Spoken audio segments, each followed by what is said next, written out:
Police और वकीलों के बीच में आजकल अनबन और दुर्व्यवहार की खबरें बहुत ज़्यादा सामने आ रही हैं। आप इसको एक सामान्य रूप में लें, इसकी कोई बहुत ज़्यादा तादाद नहीं है, कभी कभी इस तरह की घटनाएं होती हैं। मतलब चुनाव का माहौल हाईकोर्ट में चल रहा था, तो उसी बीच तकरीबन 4 बार बम से उड़ाने की धमकी दी गई। अब ये जो थ्रेट आना, ये सब ये टेक्निकल इशू है। ये जो राजस्थान कोर्ट है, राजस्थान कोर्ट की तरफ से जो सेक्सुअल असॉल्ट के जो मामले है, उसमें कई बार यूँ कह लीजिए संवेदनहीन टिप्पणियां हुई है। इस पर सुप्रीम कोर्ट ने भी कई बार चिंता जताई है। कई आउट ऑफ रिकॉर्ड बातें होती हैं, उनका कोई मतलब नहीं होता है। अभी प्राथमिक तौर पर सबसे पहले पार्किंग वाला मुद्दा आप ही बता दीजिए, आप क्या अल्टीमेटम देना चाहेंगे? नमस्कार, मैं हूं मोनालिका मेड़तवाल, आप देख रहे हैं राजस्थान वन। आपने देखा होगा हाल ही के दिनों में जयपुर के सभी कोर्ट्स में चर्चाएं हो रही थी। बार एसोसिएशन के चुनाव होने थे और हाई कोर्ट के बार एसोसिएशन के नवनिर्वाचित अध्यक्ष हमारे साथ हैं राजीव सोगरवाल जी। कांग्रेचुलेशन सर, बहुत बहुत बधाई आपको। सर, क्या कुछ प्राथमिकताएं आपकी होने वाली हैं पद पे? उच्च न्यायालय में वकीलों के हिसाब से जो प्राथमिकता में रहती है, यहाँ जैसे कि कुछ इश्यूज होते हैं, पार्किंग को लेके इश्यूज हैं, चैम्बर्स को लेके इश्यूज हैं। सर, पार्किंग बहुत बड़ा मुद्दा है, जनता भी परेशान रहती है, वकील भी परेशान। पार्किंग के लिहाज से अब यहाँ देखें तो जेडीए ने यहाँ सेंट्रल पार्क में 550 कुछ गाड़ियों की पार्किंग बनाई है। उससे उम्मीद है कि कुछ पार्किंग की प्रॉब्लम सॉर्ट आउट होगी। दूसरा यहाँ जो प्रमुख मुद्दा रहता है वो चैम्बर्स का रहता है। जो युवा अधिवक्ता यहाँ आते हैं, उनको चैम्बर्स की प्रॉब्लम फेस करनी होती है, उनके पास बैठने का स्थान नहीं होता है। तो उस इश्यू पे भी हमें कुछ काम करना पड़ेगा। तीसरा जो बहुत इम्पोर्टेंट पार्ट यहाँ रहता है, हमारे यहाँ क्या है, जैसे अदालत एक पार्ट होती है, रजिस्ट्री जो ऑफिस जिसको बोलते हैं वो एक दूसरा पार्ट है। तो सारा जो प्रोसीजरल फाइलिंग और वो सब रजिस्ट्री के थ्रू होती है। तो रजिस्ट्री एक इम्पोर्टेंट पार्ट है। वकील वहाँ कई तरह की प्रॉब्लम्स फेस करते हैं, तो उन इश्यूज को भी हम प्राथमिकता से एड्रेस करेंगे। क्या डिजिटल रजिस्ट्री का कोई सिस्टम आप लोग लेकर आए हैं? हाँ, डिजिटल फाइलिंग शुरू हो गई है, उसमें भी कई प्रॉब्लम्स आ रही हैं। उस विषय पे हम हाईकोर्ट प्रशासन से अपनी बातें रखेंगे मजबूती के साथ। अच्छा सर, तब चुनाव का माहौल हाईकोर्ट में चल रहा था, तो उसी बीच तकरीबन 4 बार बम से उड़ाने की धमकी दी गई। तो ये सर एक बड़ा, यूँ कह लीजिए बड़ा विषय है वकीलों की सुरक्षा को लेकर, उसको आप कैसे आपकी कार्यकारिणी? उसमें मेरा कहना ये है कि हाईकोर्ट की बेंच मान लो यहाँ 77 में आई, एक लंबा समय हो गया। सिक्योरिटी वैसे यहाँ कभी कोई ऐसा इशू नहीं रही, और ये भगवान की कृपा है कि कभी कोई इस तरह की कोई घटना भी आज तक हुई नहीं है। जहाँ तक सिक्योरिटी का सवाल है, ऑलरेडी सभी, जैसे कि यहाँ 5 गेट हैं, 5 गेटों पे सिक्योरिटी है।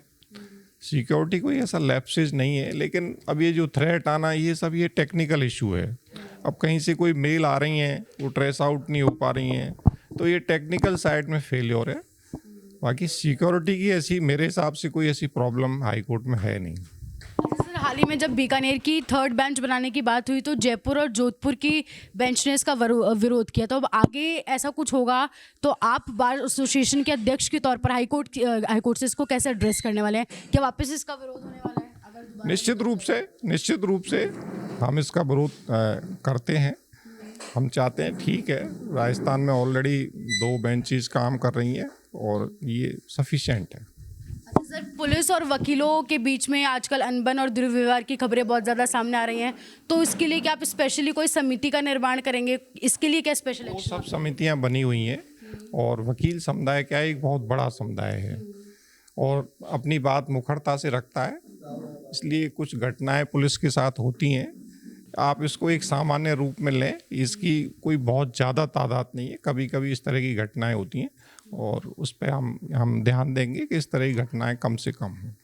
अच्छा सर, ये जो बार एसोसिएशन है, उसमें सर बार एसोसिएशन स्पेशली जो राजस्थान कोर्ट है, राजस्थान कोर्ट की तरफ से जो सेक्सुअल असॉल्ट के जो मामले हैं, उसमें कई बार यूँ कह लीजिए संवेदनहीन टिप्पणियां हुई है। इस पर सुप्रीम कोर्ट ने भी कई बार चिंता जताई है।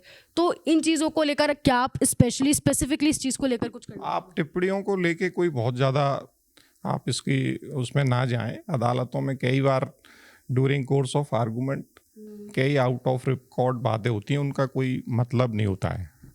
अल्टीमेटली मतलब उसका है जो फैसला आता है, और अदालतें इन चीज़ों को लेके बहुत गंभीर हैं और अपना काम जिम्मेदारी से कर रही हैं।